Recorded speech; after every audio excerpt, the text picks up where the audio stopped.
Shalom, good evening. This is TV7 Israel News broadcast to you from Jerusalem. U.S. President Donald Trump notes Qatar lobbies for Iran as reported progress made in nuclear talks with the Islamic Republic. IRGC Commander Hussein Salami warns any attack against Iran's nuclear infrastructure would result in a devastating response against Israel and the United States. Israeli ambassador to the United Nations, Danny Danon, urges the UN to help distribute aid to the civilian population of the Gaza Strip. Rapid changes throughout the Middle East are presenting the United States with opportunities of historic proportion. In a U.S. Senate Foreign Relations Committee hearing for President Trump's nominee for the Assistant Secretary of State for Near Eastern Affairs, retired Colonel Joel Rayburn asserted that Israel's major military successes versus Iran and its proxies, accompanied by the fall of the Assad regime, have opened the opportunity to use Washington's diplomatic arm to capitalize on these changes. It's a time of rapid change in the Middle East, presenting the United States with opportunities of historic proportion. The first area of opportunity lies with Iran. Israel's military successes in 2024, coupled with the departure of the Assad regime, crippled Hezbollah and brought the Iranian-sponsored axis of resistance to its weakest point in decades. We now have the opportunity to use our diplomacy to capitalize on these changes so as to neutralize the threat Tehran has posed to U.S. interests and allies since 1979, including by ensuring the Iranian regime can never develop or obtain a nuclear weapon. We also have the opportunity to ensure that the Iranian regime can no longer use Lebanon and Syria as platforms for destabilizing the region, thereby giving those beleaguered countries a chance for a more promising future. Second, there is a concurrent opportunity to promote peace and prosperity in the region by building on the landmark Abraham Accords, both by deepening the existing agreements reached in 2020 and by helping to forge new accords with new peace partners as well. The Gulf region, where the United States is growing its strategic partnerships and becoming the partner of choice, will naturally be a major focus of this effort. As the President's trip shows, the United States will benefit enormously by increasing our competitiveness in that region and providing opportunities for U.S. companies to help drive regional integration. I support the administration's commitment to strengthening the existing partnerships between Israel and the UAE, Bahrain, and Morocco, while also promoting normalization between Israel and Saudi Arabia and other Arab states. U.S. President Donald Trump concluded his visit to the United Arab Emirates today in what he defined as an amazing trip, which included trillions of U.S. dollars in investments from the Kingdom of Saudi Arabia and Qatar, as well as the United Arab Emirates, with the latter announcing a $1.4 trillion investment in the United States over the course of 10 years last March. Meanwhile, circulating reports indicate progress in nuclear talks between the United States and the Islamic Republic of Iran, despite lingering gaps. Progress was reported after President Trump met with Qatar's Emir Tamim bin Hamad Al Thani, after which the American leader explicitly stated that the Ayatollah regime in Tehran should thank Qatar's leader for fighting on their behalf. Iran is very lucky to have the Emir because he's actually fighting for them. He doesn't want us to do a vicious blow to Iran. He says, you can make a deal, you can make a deal. He's really fighting, and I really mean this. I think that Iran should say a big thank you to the Emir, because the Emir is fighting very much that we don't. And there are many people that want me to go the other route. They say, just knock it out, because nobody can beat us. We have the strongest military in the world by far, not China. It is important to know that the vast majority in both Congress and the U.S. Senate are demanding that Iran will no longer possess the full cycle of nuclear proliferation, with focus on Iran's ability to enrich uranium, which, if removed, could essentially prevent Iran's capacity to achieve nuclear weapon capabilities. Nevertheless, Iran continues to reject any possibility for a diplomatic solution that would prevent it from enriching uranium, and stressed that it would not capitulate in the face of any threats leveled by the United States. We will not bow down to any bully. This is not just my word, but all women and youth, elites and those who are zealous will not bow down to any power. Trump thought he could come here and shout slogans, that we would then be afraid and fall short in the face of his promises. We will not trade the honor and pride of this country with anyone.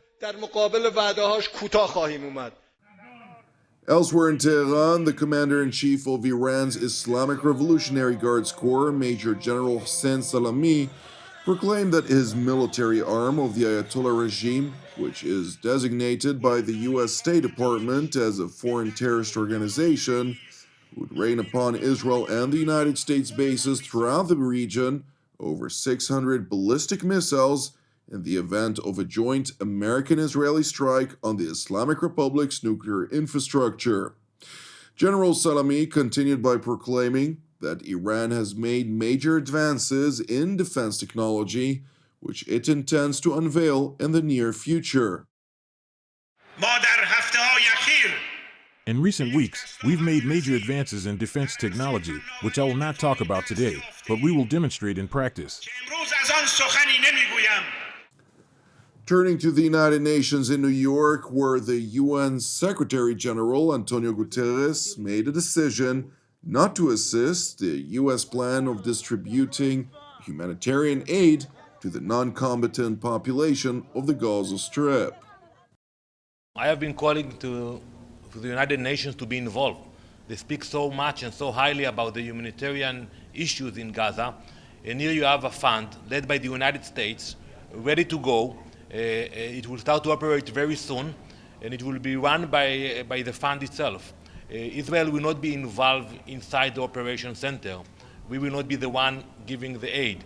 We will not be even in those centers. It will be run by the fund itself, led by the U.S., and I'm happy that a few NGOs joined these efforts. And I'm calling to the Secretary General to recalculate his approach and to think if he really wants to be involved in the humanitarian aid in Gaza, he should sit down with the head of the fund, with the U.S. mission here, and understand what is going to happen. It's a major operation that will start very soon. Israeli ambassador to the United Nations Danny Danon further stressed that the manner in which the UN distributed aid in the past, in which the Islamist Hamas exploited it at the expense of the civilian population, will not reoccur. The UN should understand that what happened in the past will not continue. We will not allow Hamas to take advantage of the fund. We have seen what happened in the past when UNRWA or other agencies tried to be involved. We welcome the involvement of UN agencies, but they will have to work with the fund, and the fund will make sure that the aid will go to the people. The packages will be much smaller. It's not going to be containers like we saw in the past. It's going to be packages per families.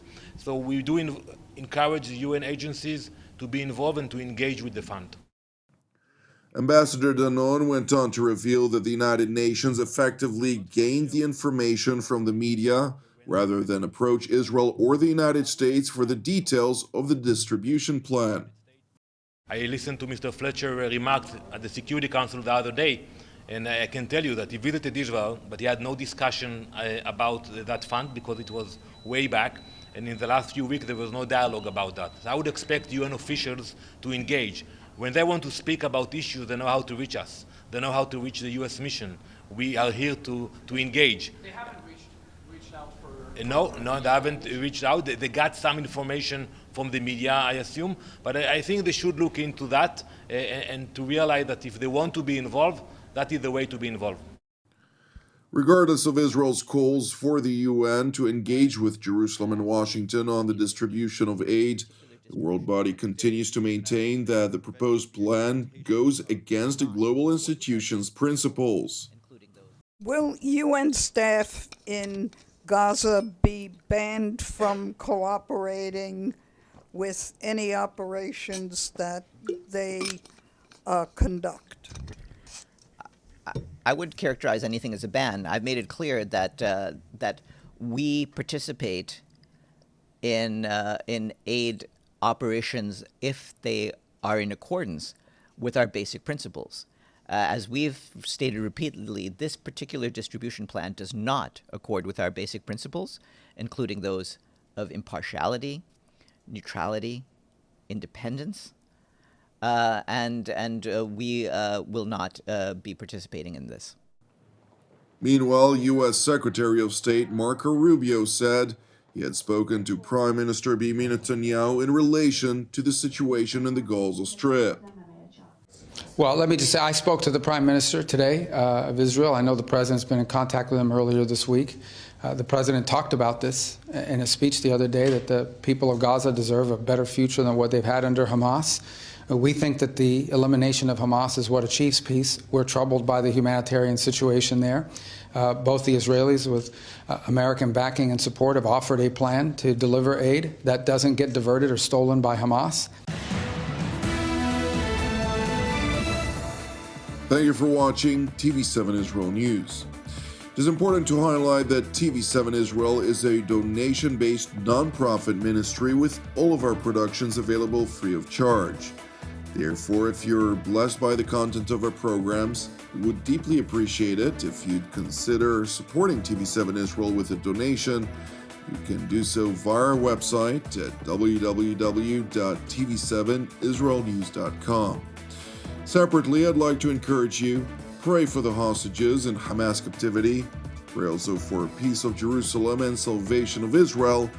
I'm Jonathan Hassan, wishing you a Shabbat Shalom u'Mevorach. And God willing, we will see you during our upcoming TV7 Israel updates.